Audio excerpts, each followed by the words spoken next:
അള്ളാഹുവിന്റെ കൽപ്പന അനുസരിക്കുന്നത് കൊണ്ടും വിരോധനങ്ങൾ ഒഴിവാക്കുന്നത് കൊണ്ടുമല്ലാതെ അള്ളാഹുവിൽ നിന്നൊരു ഖൈർ നമുക്ക് ലഭിക്കില്ല.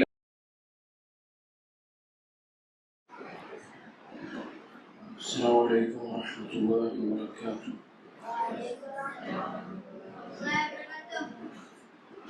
بسم الله الرحمن الرحيم. الحمد لله رب العالمين والصلاة والسلام على رسول الأمين وعلى آله وصحبه أجمعين. أما بعد يا أيها الذين آمنوا اتقوا الله حق تقاته ولا تموتن إلا وأنتم مسلمون. رب اشرح لي صدري ويسر لي أمري واحلل عقدة من لساني يفقهوا قولي. آمين يا رب العالمين.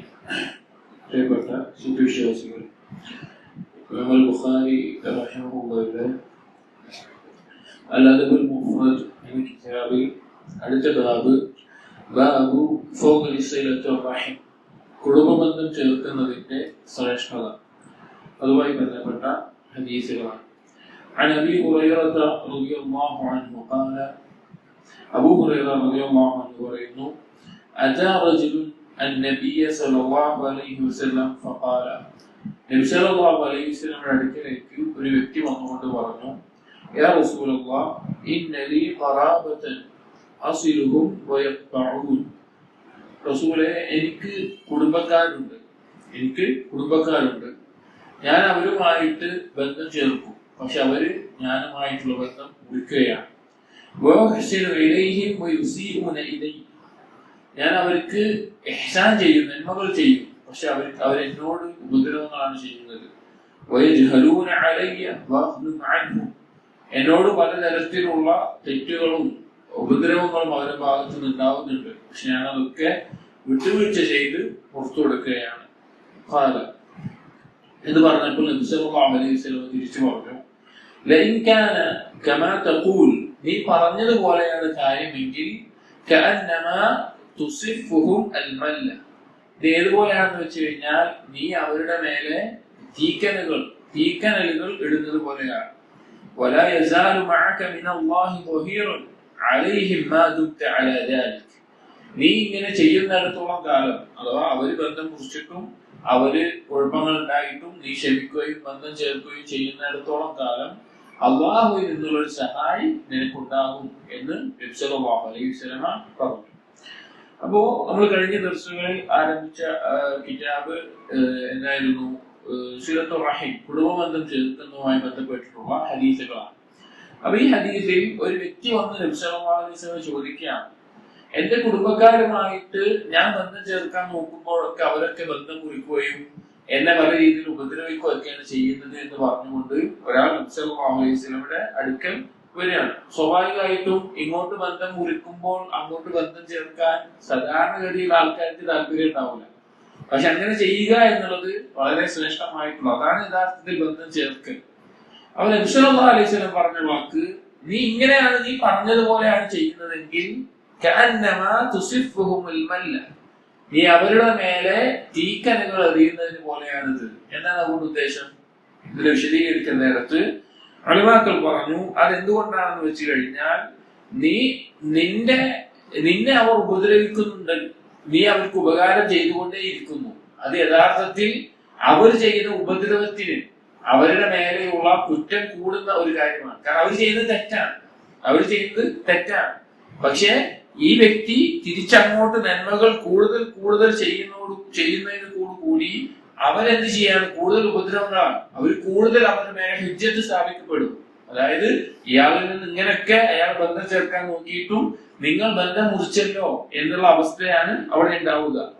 ഇമാം നവവി റഹിമഹുല്ലാഹ് ഈ ഹദീസ് വിശദീകരിക്കുന്നിടത്ത് പറയുന്നുണ്ട്, മഅനാഹു, ഇതിന്റെ അർത്ഥം കഅന്നമാ തുത്ഇമുഹു റമാദുൽ ഹാർ, നീ അവരെ ചൂടുള്ള തീക്കനലുകൾ ഭക്ഷിപ്പിക്കുന്ന പോലെയാണെന്നാണ് ഉദ്ദേശം. വഹുവ തശ്ബീഹുൻ ലിമാ യുൽഹിഖുഹും മിനൽ അലം, അതെന്താണെന്ന് വെച്ച് കഴിഞ്ഞാൽ അവർക്കുള്ള ആക്ഷേപത്തിന് ഒരു ഉപമ പറഞ്ഞതാണ്. അവർക്കുള്ള ആക്ഷേപത്തിന് ബിമാ യുൽഹിഖു ആഖിലു റമാദിൽ ഹാർ മിനൽ അലം വലാ ഷൈഉൻ അലാ ഹാദൽ മുഹ്സിൻ ബൽ യനാലുഹു അലമുൽ അദീം ഫീ ഖതിഅതിഹി വ ഇദ്ഖാലിൽ അദാ അലൈഹി, അവർക്കുള്ള ആക്ഷേപവും വേദനയും കുറിച്ച് ഓർമ്മപ്പെടുത്തലാണ്. കാരണം ഇയാള് ബന്ധം ചേർക്കാൻ നോക്കിയിട്ടും അവർ ബന്ധം മുറിച്ചിട്ടുണ്ടെങ്കിൽ അതിന്റെ കുറ്റവും വേദനയും അവർക്ക് നാളെ പരലോകത്ത് ഉണ്ടാവും. അതാണ് നബി സല്ലല്ലാഹു അലൈഹി വസല്ലം ഓർമ്മിപ്പിച്ചത്. അതായത് നമ്മളുമായി ബന്ധം മുറിച്ചു എന്നുള്ളതല്ല നമ്മൾ അവരുമായിട്ട് ബന്ധം മുറിക്കാൻ ഒരു കാരണമാകേണ്ടത്. നമ്മൾ ബന്ധം ചേർക്കുക വേണ്ടത്. അവർ ചെയ്തതിന് നാളെ അള്ളാഹുവിന്റെ അടുക്കൽ അവർക്ക് കിട്ടിക്കോളും. പക്ഷെ നമ്മൾ എന്ത് ചെയ്യണം? ഏറ്റവും നല്ല രീതിയിൽ ബന്ധം ചേർക്കണം. എന്നിട്ട് നബി സല്ലല്ലാഹു അലൈഹി വസല്ലം ഹദീസ് അവസാനിപ്പിച്ചത് എങ്ങനെയാണ്? വലാ യസാലു മഅക മിനല്ലാഹി ദഹീറുൻ അലൈഹി മാ ദുംത അലാ ദാലിക്. നീ ഇങ്ങനെ ചെയ്യുന്നിടത്തോളം കാലം അള്ളാഹുവിൽ നിന്നുള്ള ഒരു സഹായം നിന്റെ ഒപ്പം ഉണ്ടാവും. അള്ളാഹുവിൽ നിന്നുള്ള ഒരു സഹായം നിനക്ക് ലഭിക്കുന്ന അവസ്ഥയിലാണ് ഉണ്ടാവുക നീ ഇങ്ങനെ ചെയ്യുന്നിടത്തോളം കാലം എന്ന് നബി സല്ലല്ലാഹു അലൈഹി വസല്ലം ഓർമ്മിപ്പിക്കാം. സഹോദരങ്ങൾ, നമ്മുടെ നാട്ടിൽ പലപ്പോഴും കുടുംബബന്ധങ്ങൾ ചേർക്കുന്നതും വിച്ഛേദിക്കുന്നതുമെല്ലാം പരസ്പരം അങ്ങോട്ടും ഇങ്ങോട്ടും ചെയ്തതിന്റെ പേരിലായിരിക്കും. പക്ഷെ നമ്മൾ മനസ്സിലാക്കേണ്ടത് നമ്മളോട് അള്ളാഹു എന്താണ് കൽപ്പിച്ചത് അതാണ് നമ്മൾ ചെയ്യേണ്ടത്. അവര് നമ്മൾ ഉപദ്രവിച്ചു, അവര് നമ്മളായിട്ട് ബന്ധം മുറിച്ചു, അല്ലെങ്കിൽ അവർ വേറെ എന്തെങ്കിലും ചെയ്തു, അതിനുള്ളത് അള്ളാഹുവിൽ നിന്ന് അവർക്ക് ലഭിച്ചോളൂ. പക്ഷെ നമ്മൾ ബന്ധം ചേർക്കാനാണ് ശ്രമിക്കേണ്ടത്. അതുപോലെ തന്നെ ഈ ഹദീസിൽ നിന്ന് നമുക്ക് മനസ്സിലാക്കാൻ സാധിക്കും നമ്മുടെ കുടുംബക്കാരിൽ നിന്നുള്ള ഉപദ്രവങ്ങൾ ക്ഷമിക്കുന്നതിന്റെ ഫൗല്, അതുപോലെ തന്നെ അള്ളാഹുവിൽ നിന്നുള്ള സഹായം ഉണ്ടാകുമെന്നുള്ളത്, അതുപോലെ തന്നെ ഏത് സമയത്തും മറ്റുള്ളവർക്ക് ഇഹ്സാൻ ചെയ്യണം എന്നുള്ളതെല്ലാം ഈ ഹദീസിൽ നിന്നുള്ള പാഠങ്ങളാണ്. അടുത്ത ഹദീസ് عن عبد الرحمن بن عوف أنه سمع رسول الله صلى الله عليه وسلم يقول. عبد الرحمن بن عوف رضي الله عنه പറയാണ് صلى الله عليه وسلم പറയുന്നത് കേട്ടു. قال الله عز وجل, الله تعالى പറഞ്ഞു, أنا الرحمن, ഞാൻ റഹ്മാനാണ്, وأنا خلقت الرحم, കുടുംബബന്ധം സൃഷ്ടിച്ചത് ഞാനാണ്. അല്ലാഹു പറയാണ് ഞാനാണ് റഹ്മാൻ, കുടുംബബന്ധത്തെ ഞാൻ സൃഷ്ടിച്ചത് ഞാനാണ്. واشتققت لها من اسمي, അത് എന്റെ നാമത്തിൽ നിന്ന് ഉരുത്തിരിഞ്ഞു വന്നിട്ടുള്ള നാമമാണ്. അഥവാ റഹ്മാൻ എന്നുള്ള നാമത്തിൽ നിന്നാണ് റഹീം എന്നുള്ള നാമം ഉണ്ടായിട്ടുള്ളത്. അല്ലാഹു പറയാണ് എന്റെ പേരിൽ നിന്ന് ഉരുത്തിരിഞ്ഞെടുത്തിട്ടുള്ള നാമമാണത്. فمن وصلها وصلته ومن قطعها بتته, ആരാണോ അതിനെ ചേർക്കുന്നത് അവനുമായിട്ട് ഞാനും ബന്ധം ചേർക്കും, ആരാണോ അത് മുറിക്കുന്നത് അവനുമായിട്ട് ഞാനും ബന്ധം മുറിക്കുന്നതാണ്. എന്തൊന്ന് ആലോചിച്ച് നോക്കിയാൽ നമ്മൾ അല്ലാഹു സുബ്ഹാനഹു വ തആലയുടെ നാമങ്ങളിൽ അല്ലാഹ് എന്നുള്ള നാമത്തിന് ശേഷം ഏറ്റവും അറിയപ്പെട്ട നാമം അർ-റഹ്മാൻ എന്നുള്ളതാണ്. അർ-റഹ്മാൻ എന്നുള്ളതാണ്. റഹീം എന്നുള്ള നാമം റഹ്മാനിനോടൊപ്പം പറയുമെങ്കിലും റഹീം എന്നുള്ള നാമം അല്ലാഹു തആല നബി സല്ലല്ലാഹു അലൈഹി വസല്ലമയെ പറ്റിയിട്ടും അതല്ലെങ്കിൽ മറ്റൊരാൾക്ക് റഹീം എന്ന് മാത്രം പേരിട്ടാലും കുഴപ്പമില്ല. പക്ഷെ റഹ്മാൻ എന്നുള്ള നാമം അറബി ഭാഷയിൽ തന്നെ അതിനോടൊപ്പം നിൽക്കുന്ന വേറൊരു വാക്കില്ല. ഫഅലാൻ വസ്നിൽ റഹ്മത്തിന്റെ വ്യാപ്തി അങ്ങേയറ്റം അറിയിക്കുന്ന നാമമാണത്. അപ്പൊ അതിൽ നിന്നാണ് റഹീം എന്നുള്ള പദം ഉണ്ടായിട്ടുള്ളത് എന്നാണ് അല്ലാഹു സുബ്ഹാനഹു വ തആല പറഞ്ഞത്. എന്നിട്ട് അല്ലാഹു തആല പറയാണ് അതിനെ ചേർത്തവനോട് ഞാൻ ബന്ധം ചേർക്കും, അതിനെ കുറിച്ചവനോട് ഞാൻ ബന്ധം മുറിക്കും. അപ്പൊ ആരാണ് അല്ലാഹുവിനൊരു ബന്ധം ഇഷ്ടപ്പെടാത്തത്? അല്ലാഹു സുബ്ഹാനഹു വ തആലയുമായിട്ട് നല്ലൊരു ബന്ധം ഉണ്ടാവണമെന്ന് ആഗ്രഹിക്കാത്തതായിട്ട് ആരാണുള്ളത്? അപ്പൊ അല്ലാഹുമായിട്ട് നമുക്ക് നല്ല ബന്ധം ഉണ്ടാവണമെങ്കിൽ നമ്മുടെ കുടുംബക്കാരുമായിട്ട് കുടുംബവുമായിട്ട് ബന്ധം ചേർക്കുന്ന ആളുകളായിട്ട് നാം മാറണം. അടുത്ത ഹദീസ് عن أبي العنبس قال دخلت على عبد الله بن عمرو في الوهد يعني أرضا له بالطائف. طائഫിലെ ഒരു പ്രദേശമാണ് അൽ വഹദ് എന്നുള്ളത്. ആ വഹദ് എന്നുള്ള പ്രദേശത്തിൽ യാത്രയിലോ മറ്റോ ആയിരിക്കും താബിഈയായ അബുൽ അൻബസ് റഹിമഹുല്ലാഹ് അദ്ദേഹം പറയാണ് ഞാൻ അബ്ദുല്ലാഹ് ഇബ്നു അംർ ഇബ്നു ആസ് റളിയല്ലാഹു അൻഹുവിന്റെ അടുക്കിലേക്ക് ഞങ്ങൾ ചെന്നു. ഫഖാല, അപ്പോ ആ സഹാബി പറഞ്ഞു കൊടുത്തു, عطف لنا النبي صلى الله عليه وسلم إصبعه فقال, നബി സല്ലല്ലാഹു അലൈഹി വസല്ലം അവിടുത്തെ വിരലുകൾ ചേർത്ത് വെച്ചുകൊണ്ട് പറഞ്ഞു, അർ-റഹിമു ശജ്നത്തുൻ മിനർ റഹ്മാൻ. അർ-റഹിം കുടുംബബന്ധം എന്നുള്ളത് റഹ്മാൻ എന്നുള്ള നാമത്തിൽ നിന്ന് ഉരുത്തിരിഞ്ഞുണ്ടായിട്ടുള്ളതാണ്. മൻ യസിൽഹാ യസിൽഹു മൻ യഖ്തഅഹാ യഖ്തഅഹു ലഹാ ലിസാനുൻ ത്വൽഖുൻ ദൽഖുൻ യൗമൽ ഖിയാമ.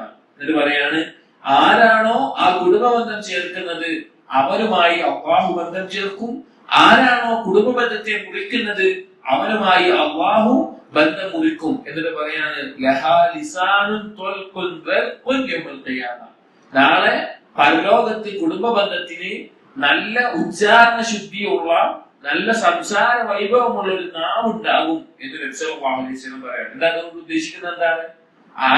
ആരൊക്കെയാണ് കുടുംബ ബന്ധത്തെ ചേർത്തത്, ആരൊക്കെയാണ് അത് വിച്ഛേദിച്ചത് എന്ന് പറയാൻ കുടുംബ ബന്ധത്തിന് ഏറ്റവും നല്ല ഫുസ്ഹയുള്ള വാക്ചാതുര്യമുള്ള നാവ് നാളെ പരലോകത്ത് അല്ലാഹു സുബ്ഹാനഹു വ തആല അതിന് നൽകും എന്നതാണ്. അപ്പൊ നമ്മൾ കുടുംബ ബന്ധം എന്നുള്ളത് നാം മനസ്സിലാക്കിയതിനേക്കാൾ നമ്മൾ ചിന്തിക്കുന്നതിനേക്കാൾ വലിയ കാര്യമാണ്. അത്രയും ഗൗരവത്തിൽ നാം കാത്തു സൂക്ഷിക്കേണ്ട ഒരു കാര്യമാണ് കുടുംബബന്ധം എന്നുള്ളത്. ഇതേ ആശയത്തിൽ തന്നെ മറ്റൊരു ഹദീസ് عن عائشة رضي الله عنها أن النبي صلى الله عليه وسلم قال الرحم شجنة من الله من وصلها وصله الله ومن قطعها قطعه الله. നേരത്തെ പറഞ്ഞ അതേ ഹദീസിന്റെ അർത്ഥം തന്നെ. റഹിം എന്നുള്ളത് റഹ്മാൻ എന്നുള്ള നാമത്തിൽ ഉണ്ടായിട്ടുള്ളതാണ്. ആരാണോ അതിനോട് ബന്ധം ചേർത്തത്, കുടുംബബന്ധം ചേർക്കുന്നത്, അവനുമായി അള്ളാഹു ചേർക്കും. ആരാണോ മുറിക്കുന്നത്, അള്ളാഹു മുറിക്കും. മറ്റൊരു ഹദീസിൽ ഇത്രത്തോളം വന്നിട്ടുണ്ട്, കുടുംബ ബന്ധം എന്നുള്ളത് അർശുമായി ബന്ധപ്പെട്ട് കിടക്കുന്നതാണ്. തഖൂൽ, ആ കുടുംബ ബന്ധം പറയും, മൻ വസലനി വസലഹുല്ലാഹ് വമൻ ഖതഅനി ഖതഅഹുല്ലാഹ്. ഇങ്ങനെയും ചില സ്വഹീഹ് മുസ്ലിമിന്റെ റിവായത്തുകളിൽ വന്നിട്ടുണ്ട്. നമ്മൾ ആലോചിച്ച് നോക്കി, എത്ര ഹദീസുകളാണ് കുടുംബബന്ധം ചേർക്കുന്നവരുമായിട്ട് അല്ലാഹു സുബ്ഹാനഹു വ തആല ബന്ധം ചേർക്കും എന്നുള്ള ആശയത്തിൽ വന്നിട്ടുള്ളത്. എത്ര ഹദീസുകളാണ് കുടുംബബന്ധം മുറിക്കുന്നവരോട് അള്ളാഹു ബന്ധം മുറിക്കുമെന്ന് വന്നിട്ടുള്ളത്. അപ്പൊ നമ്മൾ ഓരോരുത്തരും നമ്മുടെ ഓരോരുത്തരുടെയും ജീവിതത്തിലേക്ക് നോക്കുക. എന്നിട്ട് നമ്മുടെ ഉമ്മ വഴി, നമ്മുടെ ഉപ്പ വഴിയുള്ള കുടുംബ ബന്ധത്തെ പരിശോധിക്കുക.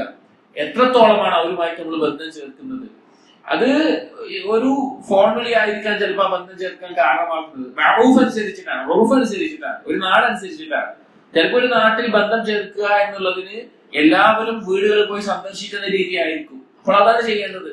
അല്ലെങ്കിൽ വലിയ വലിയ സിറ്റികളിൽ മറ്റും താമസിക്കുന്നവർ അവർ ചിലപ്പോൾ കുടുംബബന്ധം ചേർക്കുന്നത് ചിലപ്പോൾ ഒരു ഫോൺ വിളി അല്ലെങ്കിൽ ഒരു മെസ്സേജ് അങ്ങനെയായിരിക്കും. പക്ഷെ ആ രീതിയിൽ ചേർക്കണം. അല്ലെങ്കിൽ എങ്ങനെയാണോ കുടുംബബന്ധം ചേർക്കുന്നത്, ഇപ്പോൾ നമ്മുടെ കുടുംബത്തിൽ സാമ്പത്തികമായ ആവശ്യമുള്ളവർ അവർക്ക് നമുക്ക് കഴിയുമെങ്കിൽ ചെയ്യുക, അല്ലെങ്കിൽ വേറെ എന്തെങ്കിലും നമുക്ക് സഹായങ്ങൾ ശാരീരികമായി ചെയ്തു കൊടുക്കാൻ പറ്റുന്നുണ്ടെങ്കിൽ അങ്ങനെ ചെയ്യുക. അപ്പൊ കുടുംബ ബന്ധത്തിന് ഇസ്ലാമിൽ വലിയ പ്രാധാന്യം പഠിപ്പിച്ചിട്ടുണ്ട്. ഇനി അടുത്ത ബാബ്, ബാബു സിലത്തുർ റഹീം തുസീദു ഫിൽ ഉംർ. കുടുംബ ബന്ധം ചേർക്കുക എന്നുള്ളത് ആയുസ്സിൽ വർധനവുണ്ടാക്കും. കുടുംബബന്ധം ചേർക്കുക എന്നുള്ളത് ആയുസ്സിൽ വർധനവുണ്ടാക്കും. ഈ ബാബിലെ ഹദീസുകൾ, عن أنس بن مالك أن رسول الله صلى الله عليه وسلم قال من أحب أن يبسط له في رزقه وأن ينسأ له في أثره فليصل رحمه. ആർക്കെങ്കിലും അവന്റെ ഉപജീവനം വിശാലമാകണമെങ്കിൽ, ഉപജീവനത്തിൽ ഒരു വിശാലത വേണമെങ്കിൽ, അവന്റെ ആയുസ്സിൽ അതിനൊരു വർധന വേണമെങ്കിൽ ഫല്യസിൽ റഹിമഹു, അവൻ അവന്റെ കുടുംബബന്ധം ചേർക്കട്ടെ എന്ന് കാണാം. ഇവിടെ അല്ലാഹു സുബ്ഹാനഹു വ തആല നമ്മുടെ ആയുസ് വർദ്ധിപ്പിക്കും എന്ന് പറഞ്ഞാൽ രണ്ട് തരത്തിൽ ഇതിന്റെ ആശയങ്ങൾ നമുക്ക് മനസ്സിലാക്കാം. ഒന്ന്, നമ്മൾ അടിസ്ഥാനപരമായിട്ട് നമ്മൾ വിശ്വസിക്കേണ്ട നമ്മുടെ വിശ്വാസം എന്താണ്? ആകാശഭൂമികളെ സൃഷ്ടിക്കുന്നതിന് മുമ്പ് അല്ലാഹു സുബ്ഹാനഹു വ തആല എല്ലാ സൃഷ്ടികളുടെയും ഖദറിനെ രേഖപ്പെടുത്തി ലൗഹുൽ മഹ്ഫൂദിൽ എഴുതി വെക്കപ്പെട്ടിട്ടുണ്ട്. അതാണ് ഉമ്മുൽ കിതാബ് എന്ന് പറയുന്നത്. അതിൽ എഴുതി വെക്കപ്പെട്ട ഒരു കാര്യത്തിനും മാറ്റം സംഭവിക്കില്ല. അതിൽ എഴുതി വെക്കപ്പെട്ട ഒരു കാര്യത്തിനും മാറ്റം സംഭവിക്കില്ല. അത് ഒരു തരത്തിലും മാറില്ല. എന്നാൽ ഇതിനു പുറമെ മറ്റു ചില ഖദറുകൾ അല്ലാഹു തആല രേഖപ്പെടുത്തിയിട്ടുണ്ട്. അതിലൊന്നാണ് ആദം നബി അലൈഹിസ്സലാമിന്റെ മുതുകിൽ നിന്ന് അർവാഹുകളെ പുറത്തു കൊണ്ടുവന്ന സമയത്ത് രേഖപ്പെടുത്തിയ ഒരു ഖദറുണ്ട്. അതുപോലെ ഓരോ റൂഹിനും ഉമ്മാന്റെ ഗർഭപാത്രത്തിൽ 340 ദിവസം കഴിഞ്ഞു കഴിഞ്ഞാൽ, അഥവാ 4 മാസം കഴിഞ്ഞു കഴിഞ്ഞാൽ രേഖപ്പെടുത്താനായി ഒരു മലക്ക് ചെല്ലും. ആ മലക്ക് അവന്റെ ആയുസ് രേഖപ്പെടുത്തും. അതുപോലെ ഉപജീവനവും ഭാഗ്യവും സൗഭാഗ്യമുള്ളവനാണോ അതുപോലെ ദൗർഭാഗ്യവാനാണോ അവന്റെ അമലുകൾ ഇതൊക്കെ രേഖപ്പെടുത്തും. അതിനൊരു ആയുസ് രേഖപ്പെടുത്തുന്നുണ്ട്. ഇവിടെ കുടുംബബന്ധം ചേർക്കുന്നതോടുകൂടി ആയുസ് വർദ്ധിക്കും എന്നുള്ളതിന് ഒന്നാമതായിട്ടൊരു ഇഹ്തിമാൽ അർത്ഥം പറയാറുള്ളത്, വിശദീകരിച്ചിട്ടുള്ളത്, ഈ ആദ്യത്തെ ഖദറിലുള്ളത് മാറ്റം വരില്ല. രണ്ടാമത്തെ ഖദറിൽ മലക്ക് രേഖപ്പെടുത്തിയത് ഒരു 60 വർഷമാണ് ഒരാളുടെ ആയുസ് എങ്കിൽ കുടുംബബന്ധം ചേർക്കുന്നതിലൂടെ ആ രേഖപ്പെടുത്തിയതിൽ നിന്ന് ചിലപ്പോൾ 10 വർഷമോ 20 വർഷമോ കൂടുതലായിട്ട് അത് രേഖപ്പെടുത്തും. യഥാർത്ഥത്തിലുള്ള ആയുസ് തന്നെ വർദ്ധിക്കുന്ന അവസ്ഥയുണ്ടാകും എന്ന് ഉലമാക്കൾ പറഞ്ഞത് കാണാം. മറ്റൊന്ന് പറഞ്ഞത് ഈ ആയുസ്സിൽ മാറ്റം വരില്ല, രേഖപ്പെടുത്തിയത് തന്നെ ആയിരിക്കും. പക്ഷേ കുടുംബബന്ധം ചേർക്കുന്നതിനോട് കൂടിയ 60 വർഷത്തിൽ അവന് ചെയ്യാൻ കഴിയുന്ന കർമ്മങ്ങൾ, നന്മകൾ, അല്ലാഹുവിന്റെ ഇബാദത്ത്, അതുപോലെയുള്ള കാര്യങ്ങൾ അതിനേക്കാൾ ഒരു 80 വർഷം ജീവിച്ച ഒരാൾ ചെയ്യുന്ന അത്രയും കർമ്മങ്ങൾ ചെയ്യാനുള്ള തൗഫീഖ്, ബറക്കത്ത് 60 വർഷത്തിനുള്ളിൽ അവന് നൽകപ്പെടും. അതായത് ആയുസ് വർദ്ധിക്കുക എന്ന് പറഞ്ഞാൽ, ആയുസ് എന്ന് പറഞ്ഞാൽ എന്താ? ഉപകാരമുള്ളതായിരിക്കണം. ഒരാൾക്ക് ആയുസ് വർദ്ധിക്കാനുള്ള ഉപകാരമുള്ളതായിരിക്കും. ഒരാൾ തിന്മയിൽ മുഴുകിക്കൊണ്ട് ആയുസ് വർദ്ധിച്ചിട്ടുള്ള കാര്യമുണ്ടോ? ശിക്ഷ കൂടുക എന്നല്ലാതെ എന്താ ഉണ്ടാവുക? ആയുസ് വർദ്ധിക്കുക എന്ന് പറഞ്ഞാൽ നന്മ ചെയ്യാൻ പറ്റുന്നതായിരിക്കണം. പക്ഷെ അവൻ 60 വർഷം രേഖപ്പെടുത്തിയതിന് ജീവിക്കുള്ളൂ. പക്ഷെ 80 വർഷം ജീവിക്കുന്ന ഒരാളുടെ കർമ്മങ്ങൾ ചെയ്യാനുള്ള ബറക്കത്തുകൾ എല്ലാ തരത്തിലും അവന് വർദ്ധിക്കും. ഈ തരത്തിലും അർത്ഥം പറഞ്ഞത് കാണാം. എന്താണെങ്കിലും ഒരു മുസ്ലിമിന്, ഒരു മുഅ്മിനിന് ഏറ്റവും ഹൈറായിട്ട് അള്ളാഹുവിലേക്ക് നന്മകൾ ചെയ്യാൻ, സൽക്കർമ്മങ്ങളിൽ മുന്നേറാൻ ഉപകരിക്കുന്ന തൗഫീഖ് നൽകുന്ന ഒരു കാര്യമാണ് കുടുംബബന്ധം ചേർക്കുക എന്നുള്ളത്. അതുപോലെ തന്നെ പറഞ്ഞു റിസ്ഖിൽ വിശാലത ഉണ്ടാകാൻ. ഇതും അതുപോലെ തന്നെ റിസ്ക്കായിട്ട് വർദ്ധിക്കുന്ന തരത്തിലും മാറും, അല്ലെങ്കിൽ അതിൽ ബറക്കത്ത്, കുറഞ്ഞ വരുമാനമായിരിക്കും, പക്ഷെ അതുകൊണ്ട് കൂടുതൽ കാര്യങ്ങൾ ചെയ്യാൻ നമുക്ക് സാധിക്കും. നമ്മൾ മനസ്സിലാക്കേണ്ടത് നമ്മുടെ ഉപജീവനവും നമ്മുടെ ആയുസ്സും പൂർണ്ണമായും അല്ലാഹു സുബ്ഹാനഹു വ തആല കയ്യിലാണ്, അള്ളാഹുവിന്റെ നിയന്ത്രണത്തിലാണ്. ആ അല്ലാഹു തആലയാണ് നമ്മോട് പറയുന്നത് ഈ കുടുംബബന്ധം, നബി സല്ലല്ലാഹു അലൈഹി വസല്ലമയുടെ അമ്മ അറിയിക്കുന്നത്, കുടുംബബന്ധം ചേർക്കുന്നവന് ഇതിൽ വിശാലത ഉണ്ടാകും, അവന്റെ ആയുസ്സും വർദ്ധിക്കും, അവന്റെ റിസ്ക്കും വർദ്ധിക്കും. അപ്പൊ നമ്മൾ ഗൗരവത്തിൽ ശ്രദ്ധിക്കേണ്ട ഒരു കാര്യമാണ് കുടുംബബന്ധം ചേർക്കുക എന്നുള്ളത്. ഇതേ ആശയത്തിൽ മറ്റൊരു ഹദീസ് عن أبي هريرة رضي الله عنه قال سمعت رسول الله صلى الله عليه وسلم يقول من سره أن يبسط له رزقه وأن ينسأ له في أثره فليصل رحمه. طبعا هذه അർത്ഥം തന്നെ ആർക്കാണോ അവന്റെ വരുമാന റിസ്കിൽ വർധനം ഉണ്ടാകേണ്ടത്, അതുപോലെ തന്നെ അവന്റെ ആയുസ്സിൽ വർധനം ഉണ്ടാകാൻ ആരാണോ ഇഷ്ടപ്പെടുന്നത് അവൻ കുടുംബബന്ധം ചേർക്കട്ടെ എന്ന് ഹദീസ് പറയുന്നു.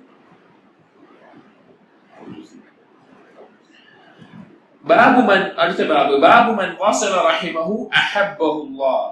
ആരാണോ കുടുംബബന്ധം ചേർക്കുന്നത് അവനെ അള്ളാഹു ഇഷ്ടപ്പെടും, അള്ളാഹു അവനെ ഇഷ്ടപ്പെടും എന്നുമായി ബന്ധപ്പെട്ടിട്ട ഹദീസ്. عن ابن عمر رضي الله عنه قال ابن عمر رضي الله عنه പറയുകയാണ്, من اتقى ربه, ആരാണോ അള്ളാഹുവിനെ സൂക്ഷിക്കുന്നത്, വവസല റഹിമഹു, കുടുംബബന്ധം ചേർക്കുന്നത്, നുസീഅ ഫീ അജ്രിഹി, അവന്റെ ആയുസ്സിൽ വർധനവുണ്ടാകുന്നതാണ്. വഫീ ലഫ്ദിൻ, മറ്റൊരു ലഫ്ദിൽ ഉൻസിഅ ലഹു ഫീ ഉംരി, അവന്റെ ആയുസ്സ് വിശാലമാകും. വതറാമാലുഹു, അവന്റെ സമ്പത്ത് വർദ്ധിക്കും.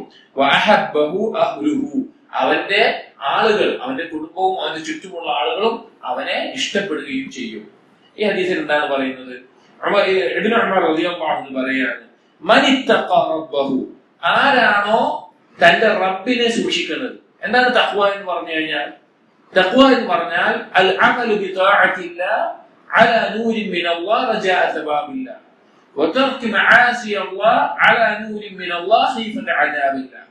അല്ലാഹു സുബ്ഹാനഹു വ തആലയെ അനുസരിച്ചുകൊണ്ട് സൽക്കർമ്മങ്ങൾ ചെയ്യുക, അല്ലാഹുവിന്റെ സ്വർഗ്ഗം പ്രതീക്ഷിച്ചുകൊണ്ട്, അതുപോലെ തന്നെ അള്ളാഹു പറഞ്ഞതുപോലെ അള്ളാഹു ഹറാമാക്കിയ, അള്ളാഹുവിനെ ധിക്കരിക്കുന്ന കാര്യങ്ങൾ ഒഴിവാക്കുക, നരകം ഭയന്നുകൊണ്ട് അള്ളാഹു പറഞ്ഞതുപോലെ. അതാണ് തഖ്വ എന്ന് പറഞ്ഞു കഴിഞ്ഞാൽ. അപ്പോ തഖ്വ എന്നുള്ളത് എല്ലാ നന്മകൾക്കുമുള്ള വാതിലാണ്. നമുക്ക് എന്ത് ഹൈറാണോ വേണ്ടത് തഖ്വ കൊണ്ടല്ലാതെ കിട്ടൂല. അള്ളാഹുവിന്റെ കൽപ്പന അനുസരിക്കുന്നത് കൊണ്ടും വിരോധനങ്ങൾ ഒഴിവാക്കുന്നത് കൊണ്ടുമല്ലാതെ അള്ളാഹുവിൽ നിന്നൊരു ഖൈർ നമുക്ക് ലഭിക്കില്ല. അതാണ് തഖ്വ എന്ന് പറഞ്ഞാൽ. അള്ളാഹു തആല ഖുർആനിൽ പറഞ്ഞു നോക്കൂ, വമൻ യത്തഖില്ലാഹ യജ്അൽ ലഹു മഖ്റജ വയർസുഖുഹു മിൻ ഹൈഥു ലാ യഹ്തസിബ്. ആരാണോ അള്ളാഹുവിനെ സൂക്ഷിക്കുന്നത്, അള്ളാഹുവിന്റെ കൽപ്പനകൾ അനുസരിക്കുകയും വിരോധനങ്ങൾ ഒഴിവാക്കുകയും ചെയ്യുന്നത്, അവനൊരു തുറവി എപ്പോഴും ഉണ്ടാകും. അള്ളാഹു ഒരുക്കി കൊടുക്കും. അവൻ പ്രതീക്ഷിക്കാത്ത രീതിയിൽ അവനുള്ള റിസ്ക് അവന് വന്നെത്തും. ഒന്നാമത് പറഞ്ഞു മനിത്തഖാറബഹു. രണ്ടാമത് പറയാണ് വവാസല റഹിമഹു, അവന്റെ കുടുംബ ബന്ധങ്ങൾ അവൻ ചേർക്കുന്നത്. ആരാണ് അള്ളാഹു സൂക്ഷിക്കുന്നത്?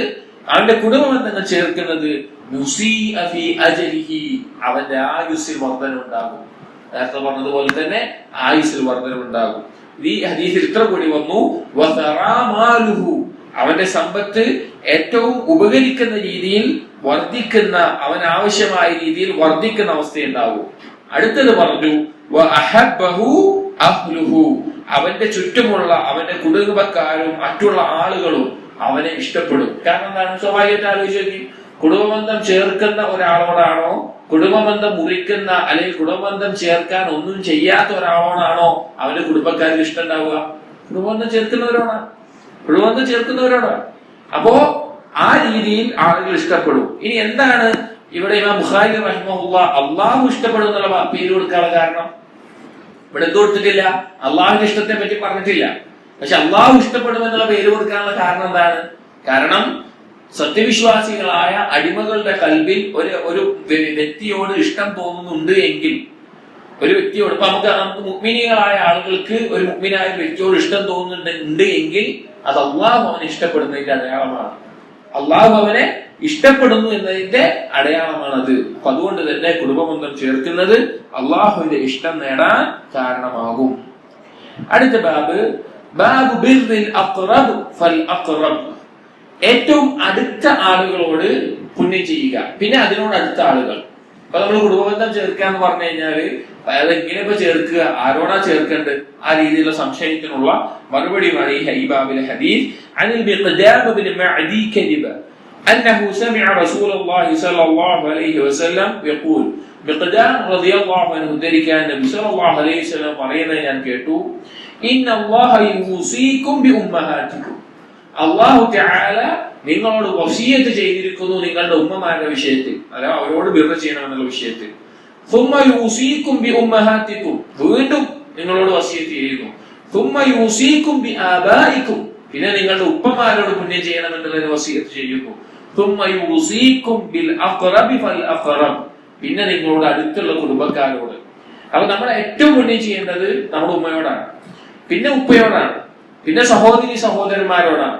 അതുപോലെ തന്നെ അതിനുശേഷം നമ്മുടെ കുടുംബക്കാർ ഓരോരുത്തർ അടുത്ത് ആരാണോ, ഉമ്മാന്റെ സഹോദരന്മാർ, ഉമ്മാന്റെ സഹോദരന്മാർ, വല്യപ്പ വല്യമ്മ, അതുപോലെ തന്നെ മക്കളും ഭാര്യയും എന്താണ് നമ്മൾ നിർബന്ധമായി ചെയ്യേണ്ട പെട്ട കാര്യങ്ങൾ. അതിനു പുറമെ അവരുടെ മക്കൾ. ആ രീതിയിലാണ് കുടുംബബന്ധം. അടുത്തടുത്ത ആളുകൾ ആരാണോ അവരോടാണ് ഏറ്റവും അധികം നമ്മൾ ബന്ധം ചേർക്കേണ്ടത്. പിന്നെ ഓരോന്ന് കഴിഞ്ഞ് അടുത്ത കുടുംബങ്ങളോടാണ് ചെയ്യേണ്ടത്. ഓരോന്നിന്റെ ദർജകൾ ഉണ്ടാവും അതിന്റെ അടിസ്ഥാനത്തിൽ. അടുത്ത ബാബു ഇസ്മി ഖാതിഅ റഹിം, കുടുംബബന്ധം മുറിക്കുന്നത് അത് പാപമാണ്, അത് ഗൗരവമുള്ള തെറ്റാണ് എന്നറിയിക്കുന്ന ഹദീസുകളുടെ ബാബാണ്. عن جبير بن مطعم أنه سمع رسول الله صلى الله عليه وسلم يقول, ജുബൈർ ബിൻ മുത്ഇം റളിയല്ലാഹു അൻഹു പറയുകയാണ്, നബി സല്ലല്ലാഹു അലൈഹി വസല്ലം പറയുന്നത് ഞാൻ കേട്ടു, ലാ യദ്ഖുലുൽ ജന്നത ഖാതിഉ റഹിമിൻ, കുടുംബബന്ധം മുറിക്കുന്നവൻ സ്വർഗത്തിൽ പ്രവേശിക്കുകയില്ല. സുബ്ഹാനല്ലാഹ്, കുടുംബബന്ധം മുറിക്കുന്നവൻ സ്വർഗത്തിൽ പ്രവേശിക്കുകയില്ല. എത്ര ഗൗരവമുള്ള കാര്യമാണ്. നമ്മളിവിടെ ജീവിക്കുന്നത് തന്നെ, നമ്മളിവിടെ ക്ഷമിച്ച് ജീവിക്കുന്നത് തന്നെ നമ്മുടെ ഇച്ഛകളും ആഗ്രഹങ്ങളും ഒക്കെ പിടിച്ചു നിർത്തി അള്ളാഹുവിനെ ഇബാദത്ത് ചെയ്ത് അനുസരിച്ച് ജീവിക്കുന്നത് എന്തിനു വേണ്ടിയിട്ടാ? അള്ളാഹു തആല ഒരുക്കിയിട്ടുള്ള ആ വിശാലമായ ലോകമായ സ്വർഗത്തിൽ പ്രവേശനം ലഭിക്കാനാണ്. ഇവിടെ നബി സല്ലല്ലാഹു അലൈഹി വസല്ലം പറയാണ്, കുടുംബബന്ധം മുറിക്കുന്നവന് സ്വർഗത്തിൽ പ്രവേശിക്കുകയില്ല. അപ്പൊ ഗൗരവമുള്ള തെറ്റാണ് കുടുംബബന്ധം മുറിക്കുകയില്ല, ഇവിടെ മുറിക്കുന്നത്. ഇവിടെ സ്വർഗത്തിൽ പ്രവേശിക്കില്ല എന്ന് പറഞ്ഞു കഴിഞ്ഞാൽ ഉദ്ദേശം ലാ യദ്ഖുലുഹും ഫി അവ്വലിൽ അംർ മഅ അസ്സാബിഖീൻ, ആദ്യം പ്രവേശിക്കില്ല എന്നുള്ളതാണ്. ഒരിക്കലും പ്രവേശിക്കുന്ന അർത്ഥമല്ല. ശിർക്ക് ഒഴികെയുള്ള ഒരു തിന്മക്കും എന്തില്ല? നരകത്തിൽ ഖുലൂദില്ല. ശിർക്കിന് മാത്രമാണ് നരകത്തിൽ ഖുലൂദ് ഉണ്ടാവുക. ബാക്കിയുള്ള ഏത് ഹദീസിലും ലാ യദ്ഖുലുൽ ജന്ന എന്ന് കണ്ടാൽ നിങ്ങൾ മനസ്സിലാക്കേണ്ടത് എന്താണ്? ആദ്യം പ്രവേശിക്കില്ല, ശിക്ഷ ലഭിച്ചതിന് ശേഷമേ പ്രവേശിക്കുള്ളൂ എന്നാണ് മനസ്സിലാക്കേണ്ടത്. ഒരിക്കലും സ്വർഗത്തിൽ പ്രവേശിക്കുന്ന അർത്ഥമല്ല, ശിക്ഷ ലഭിച്ചതിന് ശേഷം. നമ്മളൊന്ന് ആലോചിച്ച് നോക്കി, സ്വർഗത്തിൽ എന്ന് പറഞ്ഞു കഴിഞ്ഞാൽ നമ്മൾ ഏറ്റവും ആദ്യം പ്രവേശിക്കാനാണ് ശ്രമിക്കേണ്ടത്. നരകത്തിൽ കടന്ന് ശിക്ഷ അനുഭവിച്ച് കിടക്കുക എന്ന് പറഞ്ഞു കഴിഞ്ഞാൽ നഅൂദുബില്ല, നരകത്തിന്റെ ഒരു നിമിഷം പോലും നമുക്ക് എന്ത് ചെയ്യാൻ പറ്റൂല, സഹിക്കാൻ സാധിക്കില്ല. അപ്പൊ കുടുംബബന്ധം മുറിക്കുന്ന, നീ ചേർത്തിട്ട് ഒന്നും നേടിയിട്ടില്ലെങ്കിലും മുറിക്കുന്ന ഒരാളായിട്ട് നമ്മൾ മാറാൻ പാടില്ല. മുറിക്കുന്ന ഒരാളായിട്ട് നമ്മൾ മാറാൻ പാടില്ല. അപ്പൊ നമ്മളൊക്കെ ജീവിതത്തിൽ, നമ്മുടെ കുടുംബത്തിൽ ഇതുപോലെ പല പ്രശ്നങ്ങൾ ഉണ്ടാകും. എല്ലാ കുടുംബത്തിലും ഏതെങ്കിലും ഒക്കെ തരത്തിൽ പ്രശ്നങ്ങൾ ഉണ്ടാവും, അതുമായി ബന്ധപ്പെട്ട കാര്യങ്ങൾ ഉണ്ടാകും. ഒരിക്കലും നമ്മൾ അവരിങ്ങോട്ട് ബന്ധം മുറിച്ചു. ഇപ്പൊ നമ്മുടെ നാടുകളിലൊക്കെ സ്വാഭാവികമായിട്ട് കാണുന്നതാണ്. ഒരു കല്യാണത്തിന് വിളിച്ചു കഴിഞ്ഞാൽ ഒരു നിശ്ചയത്തിന് വിളിച്ചിട്ടില്ല, അവൻ ഞാൻ കല്യാണത്തിന് പോകൂല. അല്ലെങ്കിൽ വേറെ എന്തെങ്കിലും ഒരു കാര്യം പറഞ്ഞാൽ അവർ അങ്ങനെ ചെയ്തിട്ടില്ല, അവൻ ഞാൻ ഇതിന് വരൂല. അങ്ങനെയൊക്കെ പറഞ്ഞിട്ട് തന്നെ മിണ്ടാതെയും എല്ലാം നടന്ന് കുടുംബബന്ധം പരിഗണിക്കാൻ നടക്കുന്ന ആളുകൾ ധാരാളം നമ്മുടെ നാടുകളിൽ കാണുന്നുണ്ട്. പക്ഷെ അത് ഗൗരവമുള്ള ഒരു കാര്യമായിട്ട് നമ്മൾ മനസ്സിലാക്കണം. ദീനിൽ അത്രയും ഗൗരവത്തോടു കൂടി പറഞ്ഞിട്ടുള്ള കാര്യമാണത്. ഇതേ ബാബിൽ മറ്റൊരു ഹദീസ് കൊടുത്ത് നമ്മൾ നേരത്തെ വായിച്ചിട്ടുണ്ട് കഴിഞ്ഞ ദിവസം. സൃഷ്ടിപ്പ് നടത്തി കഴിഞ്ഞപ്പോൾ ഇത് വേറൊരു ഇത് വായിക്കാം. അബീ ഹുറൈറ റളിയല്ലാഹു അൻഹു അൻ റസൂലില്ലാഹി സ്വല്ലല്ലാഹു അലൈഹി വസല്ലം, അബൂ ഹുറൈറ റളിയല്ലാഹു അൻഹു ഉദ്ധരിക്കുകയാണ്, നബി സല്ലല്ലാഹു അലൈഹി വസല്ലം പറഞ്ഞു, ഇന്ന റഹിമ ശജ്നതു മിനർ റഹ്മാൻ, റഹിം എന്നുള്ളത് റഹ്മാൻ എന്നതിന്റെ ഉരുത്തിരിഞ്ഞുണ്ടായിട്ടുള്ളതാണ്. تقول يا ربي إني ظلمت يا ربي إني قطعت يا ربي إني നാളെ കുടുംബബന്ധം എഴുന്നേറ്റ് എന്നിട്ട് അള്ളാഹുവിനോട് പറയും, റബ്ബേ ഇന്നി ളുലിംതു, എന്നോട് ദുൽമ കാണിക്കപ്പെട്ടിട്ടുണ്ട്, എന്നെ മുറിക്കപ്പെട്ടിട്ടുണ്ട്, റബ്ബേ ഞാൻ എന്റെ പേരുള്ള കാര്യം എന്ന് കുടുംബബന്ധം അള്ളാഹുവിനോട് പറയും. അപ്പൊ ഫയുജീബുഹ, അള്ളാഹു തആല മറുപടി പറയും കുടുംബബന്ധത്തിനോട്, അലാ തർദൈന അൻ അഖ്തഅ മൻ ഖതഅക വഅസില മൻ വസലക, നിനക്ക് തൃപ്തിയാകില്ലേ നീയുമായി ബന്ധം ചേർത്തവനോട് ഞാൻ ബന്ധം ചേർക്കുന്നതും നീയുമായി ബന്ധം മുറിച്ചവനോട് ബന്ധം മുറിക്കുന്നതും നിനക്ക് തൃപ്തിയാവുകയില്ലേ എന്ന് അല്ലാഹു തആല തിരിച്ച് ചോദിക്കുന്നുണ്ട്. ഈ ആശയത്തിൽ നമ്മൾ നേരത്തെ പറഞ്ഞു. അടുത്തൊരു ഹദീസ്, عن سعيد بن سمعان قال سمعت أبا هريرة يتعوذ من إمارة الصبيان والسفهاء. ഇവിടെ സഈദ് ഇബ്നു സമആൻ റഹിമഹുല്ലാഹ് പറയാണ്, അബൂ ഹുറൈറ റളിയല്ലാഹു അൻഹു രക്ഷ ചോദിക്കുന്നത് ഞാൻ കേട്ടിട്ടുണ്ട്, വിഡ്ഢികളെയും അതുപോലെ തന്നെ ചെറിയ കുട്ടികളെയും അവരുടെ മേൽനോട്ടം വഹിക്കുന്നതിനെ തൊട്ട് രക്ഷ ചോദിക്കുന്നത് ഞാൻ കേട്ടിട്ടുണ്ട് എന്ന് പറയാം. ഈ ഹദീസ് എന്തിനാണ് ഈ ബാബിൽ കൊടുത്തത് എന്നുള്ളത് ഉലമാക്കൾ ചർച്ച ചെയ്തു. അതിൽ വിശദീകരിച്ച് മനസ്സിലാക്കുന്നത്, കുട്ടികളും അഥവാ വകതിരിവെത്താത്ത കുട്ടികളും അതുപോലെ തന്നെ വിഡ്ഢികളും കുടുംബബന്ധം ചേർക്കുന്ന വിഷയത്തിൽ പ്രാധാന്യം കാണിക്കാത്ത ആളുകളായിരിക്കും എന്ന നിലക്കാണ് ഇത് കൊടുത്തിട്ടുള്ളത് എന്നാണ് ഉലമാക്കൾ വിശദീകരിക്കുന്നത്. പക്ഷെ എന്തുകൊണ്ട് ഇമാം ബുഖാരി ഇതിവിടെ കൊടുത്തു എന്നുള്ളത് അത്ര വ്യക്തമായിട്ടുള്ള കാര്യമല്ല, മനസ്സിലാകുന്നത് അത്ര മാത്രമാണെന്ന് മാത്രം. അടുത്തത് ബാബു ഉഖൂബത്തി ഖാതിഇർ റഹിം ഫി ദുനിയ. ഇനി ബന്ധം മുറിക്കുന്നവന്, കുടുംബബന്ധം മുറിക്കുന്നവന് ദുനിയാവിൽ തന്നെ ശിക്ഷ ഉണ്ടാവും, ദുനിയാവിൽ തന്നെ ശിക്ഷ ഉണ്ടാവുന്ന ബാബ്. عن أبي بكرة قال قال رسول الله صلى الله عليه وسلم, أبو بكر رضي الله عنه بريان النبي صلى الله عليه وسلم പറഞ്ഞു, ما من ذنب أحرى أن يعجل الله لصاحبه العقوبة في الدنيا مع ما يدخر له في الآخرة. ഒരു പാപവുമില്ല ദുനിയാവിൽ തന്നെ പെട്ടെന്ന് ശിക്ഷ അള്ളാഹു നൽകുന്നതും അതുപോലെ തന്നെ പരലോകത്തേക്ക് ആ ശിക്ഷയെ ഒരുക്കി വെക്കുന്നതുമായിട്ട് ഒരു പാപവുമില്ല എന്ന് പറഞ്ഞിട്ട് പറയാണ്, മിൻ ഖതീഅത്തിർ റഹിം വൽ ബഗ്യ്, കുടുംബബന്ധം മുറിക്കുന്നതും അതുപോലെ തന്നെ ഒരാളുടെ മേലെ അന്യായമായി ഉപദ്രവം ചെയ്യുകയും, ഒരാളെ അന്യായമായിട്ട് ഉപദ്രവിക്കുക, അവരെ ദുൽമ കാണിക്കുക, ഈ രണ്ട് കാര്യങ്ങൾക്ക് ദുനിയാവിൽ വെച്ച് തന്നെ പെട്ടെന്ന് തന്നെ അല്ലാഹു തആല ശിക്ഷ നൽകും, പരലോകത്തേക്ക് ശിക്ഷ ഒരുക്കി വെക്കുകയും ചെയ്യും. ഗൗരവമുള്ള കാര്യമാണ്. നമ്മൾ കുടുംബബന്ധം മുറിക്കുക എന്ന് പറഞ്ഞു കഴിഞ്ഞാല് ദുനിയാവിൽ തന്നെ അത് അനുഭവിക്കണം, പരലോകത്ത് വേറെ അല്ലാഹു സുബ്ഹാനഹു വ തആല ഒരുക്കി വെക്കുകയും ചെയ്യും. ഒന്ന് ആലോചിച്ച് നോക്കിയും, അള്ളാഹുവിലും പരലോകത്തിലും യഥാർത്ഥ രൂപത്തിൽ വിശ്വസിക്കുന്ന ആളുകൾ, അള്ളാഹുവിൽ വിശ്വസിക്കുന്ന ആളുകൾ, പരലോകത്ത് അള്ളാഹുവിനെ കണ്ടുമുട്ടണമെന്ന് ആഗ്രഹിക്കുന്ന ആളുകൾ, സ്വർഗം സൃഷ്ടിക്കപ്പെട്ടിട്ടുണ്ട് എന്ന് വിശ്വസിക്കുന്നവർ, നരകം സൃഷ്ടിക്കപ്പെട്ടിട്ടുണ്ട് എന്ന് വിശ്വസിക്കുന്നവർ, അല്ലാഹു തആല കഠിനമായി ശിക്ഷിക്കുന്നവനാണ് എന്ന് മനസ്സിലാക്കിയവർ, എങ്ങനെയാണ് അവർക്ക് അന്യായമായി കുടുംബബന്ധം മുറിക്കാൻ സാധിക്കുക? അവരുടെ കുടുംബബന്ധങ്ങൾ മുറിച്ചു കളയാൻ സാധിക്കുക? അതുപോലെ തന്നെ ഒരാളോട് അതിക്രമം പ്രവർത്തിക്കാൻ സാധിക്കുക? കാരണം ദുനിയാവിൽ വെച്ച് തന്നെ ശിക്ഷ അനുഭവിക്കേണ്ടി വരും. അപ്പൊ നമ്മൾ ഇത് കേൾക്കുന്ന ആളുകൾ നമ്മൾ മനസ്സിലാക്കേണ്ടത് റസൂലുള്ളാഹി സ്വല്ലല്ലാഹു അലൈഹി വസല്ലം അള്ളാഹുവിൽ നിന്നുള്ള വഹീന്റെ അടിസ്ഥാനത്തിൽ ഈ ഉമ്മത്തിന് പഠിപ്പിച്ചു കൊടുത്ത കാര്യങ്ങളാണ്. ഇത് നമ്മുടെ ജീവിതത്തിൽ പകർത്തിയില്ലെങ്കിൽ, മുസ്ലിമീങ്ങളായിട്ടുള്ള നമ്മൾ പകർത്തിയില്ലെങ്കിൽ വേറെ ആരാണ് പകർത്തുക? നമ്മൾ മുസ്ലിമായി ജനിച്ച് വളർന്ന് അല്ലെങ്കിൽ മുസ്ലിം ഇസ്ലാം മനസ്സിലാക്കാൻ തൗഫീഖ് നൽകപ്പെട്ട് അള്ളാഹുവിന്റെ മുമ്പിൽ 5 നേരം സുജൂദ് ചെയ്ത് അതിന് പുറമെ ധാരാളം ഇബാദത്തുകളിൽ മുഴുകി അള്ളാഹുവിനെ കണ്ടുമുട്ടാൻ ആഗ്രഹിക്കുന്ന നമ്മൾ നബി സല്ലല്ലാഹു അലൈഹി വസല്ലം പഠിപ്പിച്ച ഇത്രയും ഹദീസുകൾ ഉണ്ടായിരിക്കെ നമ്മുടെ കുടുംബങ്ങളുമായിട്ട് ദുനിയവിയായ വിഷയങ്ങളിൽ ചെറിയ ചെറിയ വിഷയങ്ങളായിരിക്കും, ആ വിഷയങ്ങളിൽ കുടുംബബന്ധം മുറിക്കുന്നവരായിട്ടുണ്ട് എങ്കിൽ എത്ര ഗൗരവമുള്ള കാര്യമാണ്. അപ്പൊ അതിനെ ആ ഗൗരവത്തിൽ തന്നെ നാം പരിഗണിക്കണം. അത് എന്തെങ്കിലും കാര്യം നമുക്ക് അറിയില്ലാതെ സംഭവിച്ചു പോയിട്ട് തിരുത്തുക, അതല്ലാതെ ഒരു മാർഗമല്ല. ഒരു ബന്ധം നമ്മൾ മുറിച്ചിട്ടുണ്ട് എങ്കിൽ നമ്മുടെ അറിവ് കേടുകൊണ്ടോ മറ്റോ ഉണ്ടെങ്കിൽ അവരെ വിളിച്ച് സംസാരിക്കുക, ആ ബന്ധം ചേർക്കുക, അവരെ വീട്ടിലേക്ക് ക്ഷണിക്കുക, ഒരു ഭക്ഷണത്തിന്റെ സദസ്സ് ഉണ്ടാക്കുക, അല്ലെങ്കിൽ അവരെ അവിടെ പോയി സന്ദർശിക്കുക, ഏതെങ്കിലും രീതിയിൽ ഇഹ്സാൻ ചെയ്യുക. ഇങ്ങനെയാണ് ചെയ്യേണ്ടത്. അടുത്ത ബാബ് ലൈസൽ വാസിലു ബിൽ മുകാഫി. ബന്ധം ചേർക്കുക എന്നുള്ളത് ഒന്നിന് പകരമായി ചെയ്യേണ്ട ഒരു കാര്യമല്ല. പല ആളുകൾക്കുള്ള ഒരു ധാരണയാണ്. ബന്ധം ചേർക്കുക എന്നുള്ളത് ഒന്നിന് പകരമായി ചെയ്യേണ്ട കാര്യമല്ല എന്നാണ് ഈ ബാബിലെ ഹദീസ്. عن عبد الله بن عمرو عن النبي صلى الله عليه وسلم قال عبد الله بن عمرو بن العاص رضي الله عنه ذكر الحديث ليس الواصل بالمكافئ.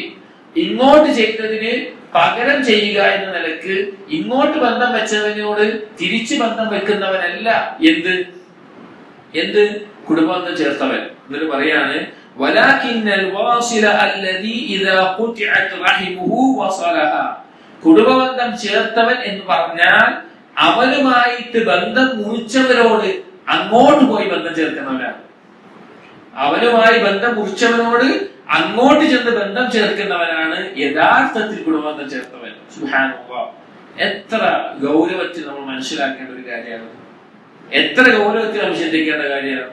നമ്മുടെ നാടുകളിൽ അധികവും നമ്മൾ കണ്ടുവരുന്ന കാര്യം, ഇങ്ങോട്ട് എന്തെങ്കിലും തരത്തിലൊരു ബന്ധം മുറിച്ചെങ്കിൽ നമ്മളെന്തിനാ പോകുന്നത്, പിന്നെ നമ്മളെന്തിനാ ചെയ്യുന്നത്, അവൻ ഇങ്ങോട്ട് വരട്ടെ, അവൻ ഇങ്ങോട്ട് മുറിച്ചവനല്ലേ, അപ്പൊ ഞാനെന്തിനാ അങ്ങോട്ട്, ഞാൻ കുറ്റക്കാരനല്ലല്ലോ, ഞാനല്ലല്ലോ ചെയ്യേണ്ടത്. അങ്ങനെയല്ല. കുടുംബബന്ധം ചേർത്ത ഈ പ്രതിഫലങ്ങൾ, നേരത്തെ പറഞ്ഞ പ്രതിഫലങ്ങളും ശ്രേഷ്ഠതയും എല്ലാം നമുക്ക് ലഭിക്കണമെങ്കിൽ ഇങ്ങോട്ട് ഉപദ്രവിച്ചവനാകട്ടെ, ഇങ്ങോട്ട് നമ്മുടെ ഹക്കുകൾ തടഞ്ഞവനാകട്ടെ, ഇങ്ങോട്ട് ബന്ധം ചേർക്കാത്തവനാവട്ടെ, നമ്മൾ അങ്ങോട്ട് അവരോട് ഇഹ്സാൻ ചെയ്യുക, അവരുമായിട്ടുള്ള ബന്ധം ചേർക്കുക. അല്ലാഹു സുബ്ഹാനഹു വ തആല നമ്മെ ഇഷ്ടപ്പെടുന്ന, അല്ലാഹു നമ്മളുമായിട്ട് ബന്ധം ചേർക്കുന്ന ഒരു അവസ്ഥയാണ് നമുക്ക് ഉണ്ടാവുക. ഒരു മുഅ്മിൻ എന്ന് പറഞ്ഞു കഴിഞ്ഞാല് ഏത് സമയത്തും നമ്മൾ ചിന്തിക്കേണ്ടത് ദുനിയവിയായിട്ടുള്ള നമ്മുടെ നേട്ടങ്ങളോ നഷ്ടങ്ങളോ അല്ല.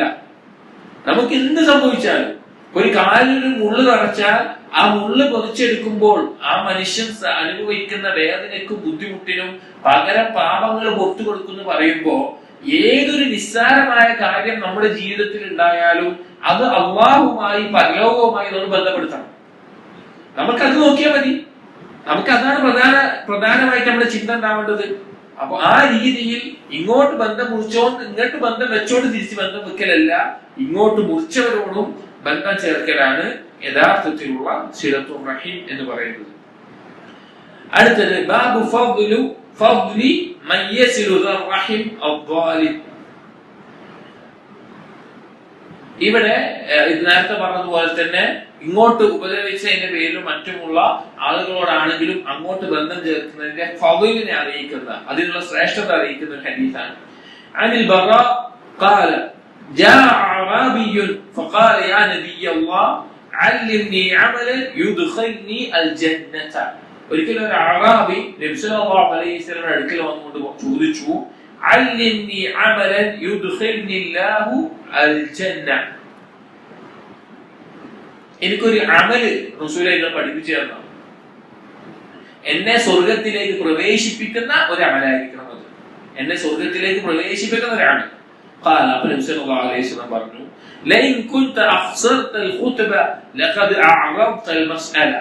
നീ ചെറിയൊരു കാര്യമാണ് ചോദിച്ചത്, പക്ഷെ വലിയൊരു പിന്നെ ആശയം ഉൾക്കൊള്ളുന്ന കാര്യമാണ് അതിൽ ഉൾക്കൊണ്ടിട്ടുള്ളത്.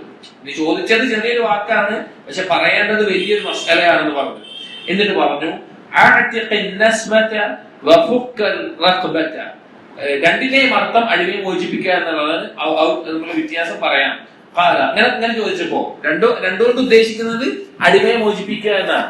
അപ്പൊ ഈ കേട്ടപ്പോ അറാബി തിരിച്ചു ചോദിച്ചു, അത് രണ്ടും ഒന്നല്ലേ ചോദിച്ചു.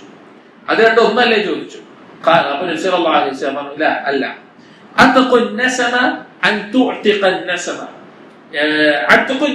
എന്ന് പറഞ്ഞാൽ അറബിയിൽ നീ നിന്റെ സമ്പത്ത് കൊണ്ട് പൂർണ്ണമായിട്ട് അടിമയെ മോചിപ്പിക്കുക.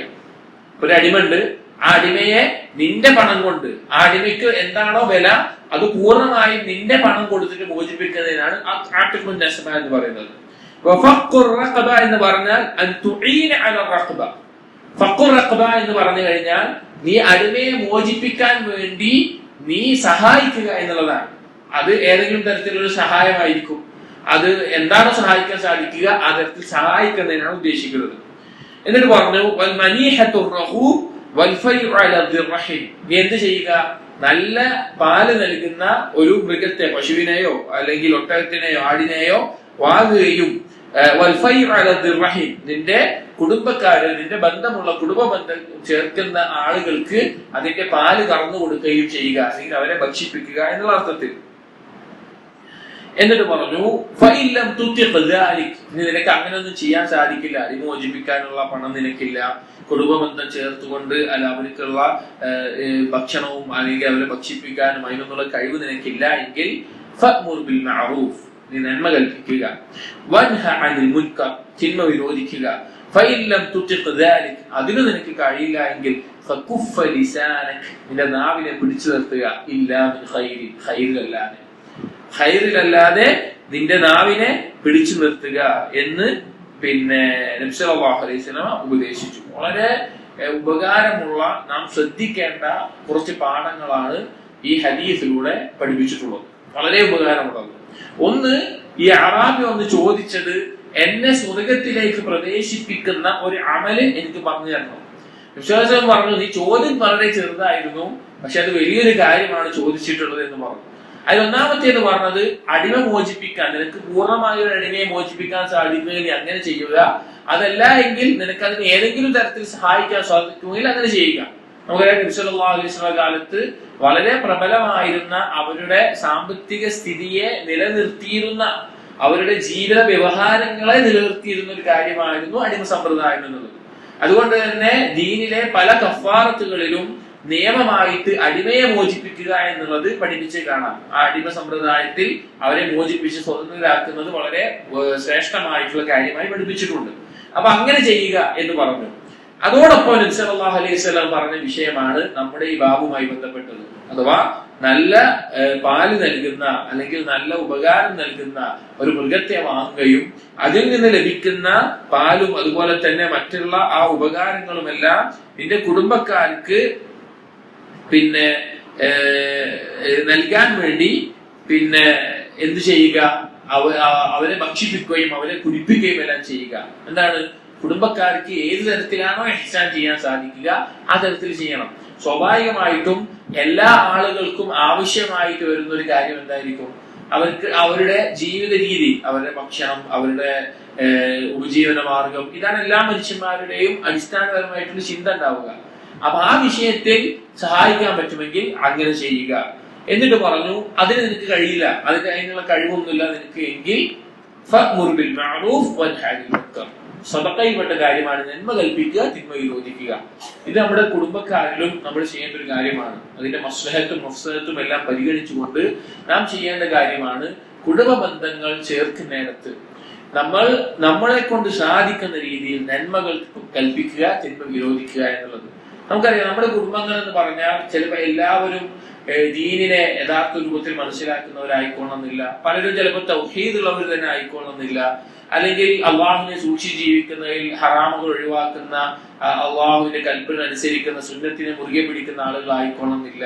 പക്ഷെ നമ്മൾ എന്ത് ചെയ്യണം, നമ്മളെ കൊണ്ട് കഴിയുന്ന രീതിയിൽ അവർക്ക് തൗഹീദ് പറഞ്ഞു കൊടുക്കുക, സുന്നത്ത് പറഞ്ഞു കൊടുക്കുക, സുന്നത്തായ കർമ്മങ്ങളിലേക്ക് ക്ഷണിക്കുക, പാപങ്ങൾ ഒഴിവാക്കാൻ പ്രോത്സാഹിപ്പിക്കുക, തിന്മയുടെ അപകടം പഠിപ്പിക്കുക, പല സ്വർഗത്തെ കുറിച്ചും നരകത്തെ കുറിച്ചും അള്ളാഹുവിനെ കുറിച്ചും ഓർമ്മിപ്പിക്കുക, ഇങ്ങനെയുള്ള കാര്യങ്ങളെല്ലാം ചെയ്യണം.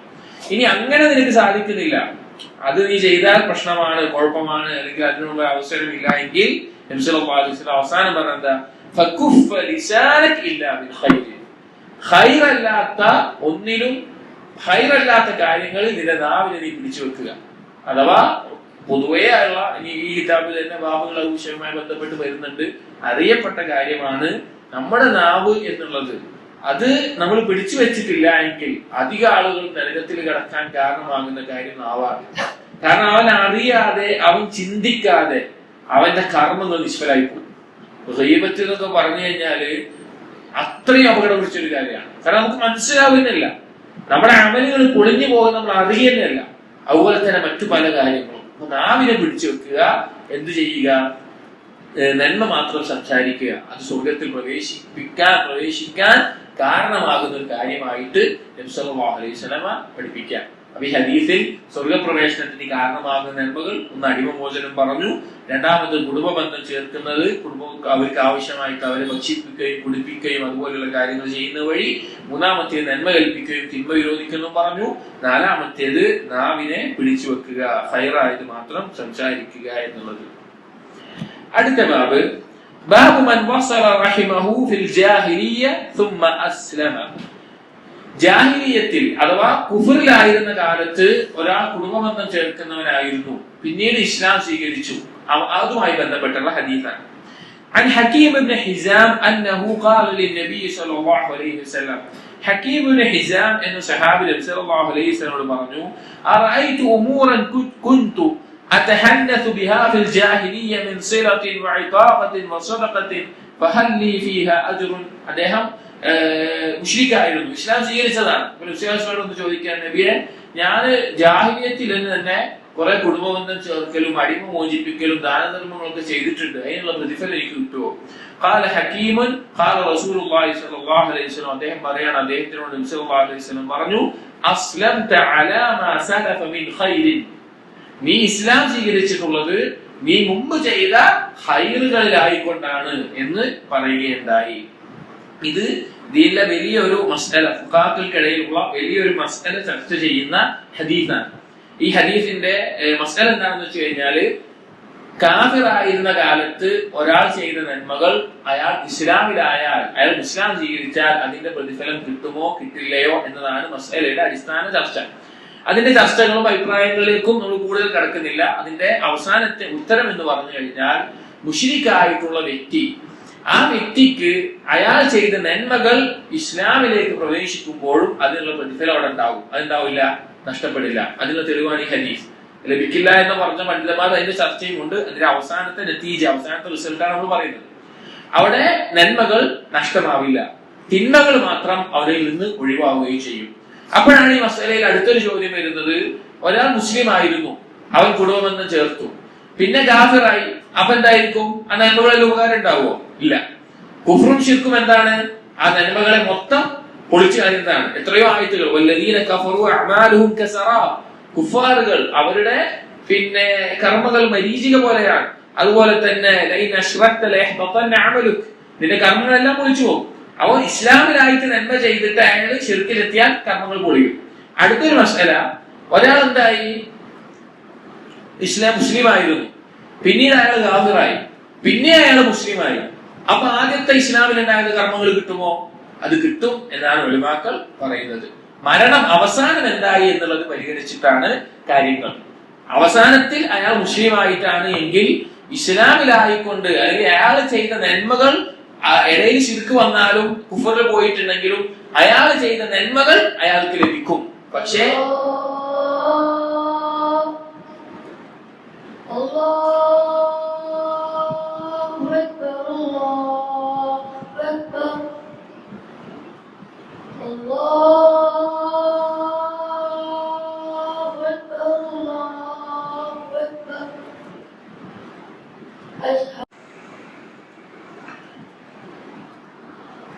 അപ്പോ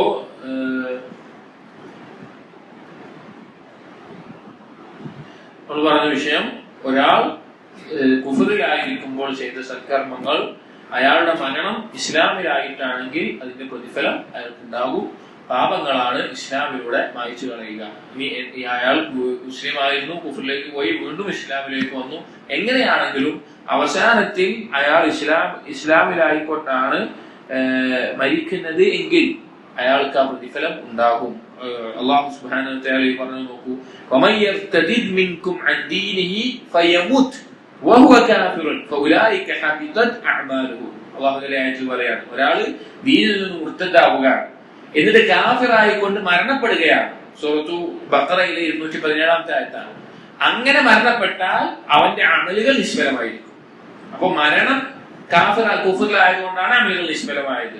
ഇസ്ലാമിലായിക്കൊണ്ട് മരണപ്പെടുന്നു എങ്കിൽ അതിന്റെ പ്രതിഫലം ലഭിക്കും എന്നതാണ് നമുക്ക് മനസ്സിലാക്കാൻ സാധിക്കുന്നത്. ഈ വിഷയത്തിൽ വലിയൊരു ഇൽമി ആയിട്ടുള്ള ചർച്ച അതിന് പിന്നിലുണ്ട്. അത് ഈ ഒരു സദസ്സിൽ, ഈ ഒരു മജ്‌ലിസിൽ അത് വിശദീകരിക്കേണ്ട എന്നുകൊണ്ടാണ് നമ്മൾ പറയാത്തത്. എന്നാൽ മനസ്സിലാക്കുക, ഇസ്ലാമിലല്ല എങ്കിൽ അവൻ എത്ര നന്മ ചെയ്യുന്നവനാണെങ്കിലും അവന്റെ മരണം കുഫറിലായിട്ടാണെങ്കിൽ അവന്റെ കർമ്മങ്ങളൊന്നും അവന് ഉപകരിക്കാൻ പോകുന്നില്ല.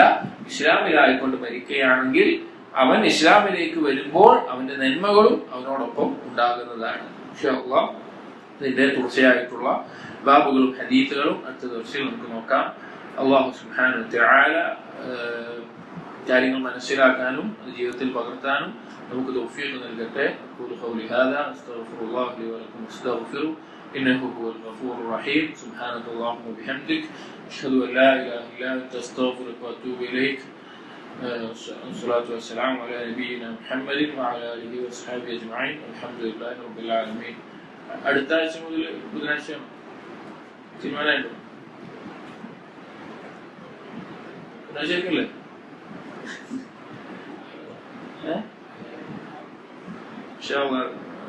ചിലപ്പോ അടുത്ത ആഴ്ച മുതൽ ബുധനാഴ്ച ആയിരുന്നു, ചിലപ്പോ. അസ്സലാമു അലൈക്കും.